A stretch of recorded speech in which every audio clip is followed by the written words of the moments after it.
இது பார்த்தீங்கன்னா Tata AC engine belt காமித்தாங்க இங்கே வாங்கம்மா. ஹலோ ஃப்ரெண்ட்ஸ், நான் உங்கள் சாம். இன்றைக்கி பார்த்தீங்கன்னா டாடா ஏஸ் BS6 மாடலோட நம்ம டைமிங் பார்க்கலாம். இது பார்த்தீங்கன்னா ஃபுல் இன்ஜின் ஓவரால் பண்ணியிருக்கிறோம். அதோட டைமிங் பார்க்கலாம் வாங்க. இது பார்த்தீங்கன்னா கிராங்க் ஷாஃப்ட் புள்ளி வந்து ஃப்ரண்ட்டு வந்து கீழே தான் இருக்கணும், நம்ம ஆப்போசிட் மேலே வைக்கக்கூடாது. அடுத்து பார்த்தீங்கன்னா டீசல் பம்போட டைமிங்கு.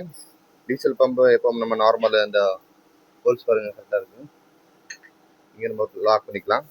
அடுத்து பார்த்தீங்கன்னா நம்ம கேம் ஷாஃப்ட்டில் மட்டும் தான் உங்களுக்கு BS6 வந்து மாறும். இது என்னன்னு பார்த்தீங்கன்னா நம்ம சென்சார் உள்ளே இருக்கு பாருங்க, சென்சார் தான் அது கரெக்டாக அந்த மார்க்கிட்ட கரெக்டாக அந்த சென்சார் கிட்ட வைக்கணும். அதுங்க சென்சார் உள்ள ஒரு பிளேட் இருக்கு, அந்த பிளேட்டு அந்த உள்ள ஒரு பிளேட் பக்கத்தில் மார்க்கு பாருங்க, அந்த சென்சார் கிட்ட கரெக்டாக சென்சார் கிட்ட வைக்கணும். சென்சாரு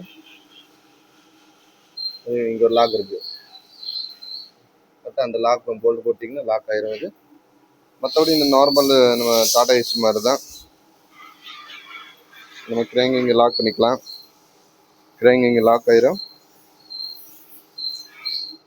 அடுத்து நம்ம கேம் ஷாஃப்ட் டைமிங் பார்க்கலாம். நம்ம கேம் ஷாஃப்ட் லாக்கு எப்பவும் நார்மல் டாடா ஏசி மாதிரி தான். நம்ம ஒரு ஸ்பேனர் வச்சு டைட் பண்ணிக்கலாம்.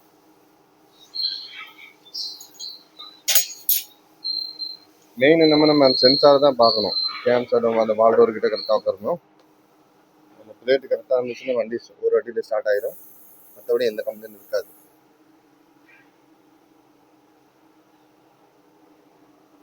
ஃபுல் இன்ஜின் ஓவரால் பண்ணியாச்சு.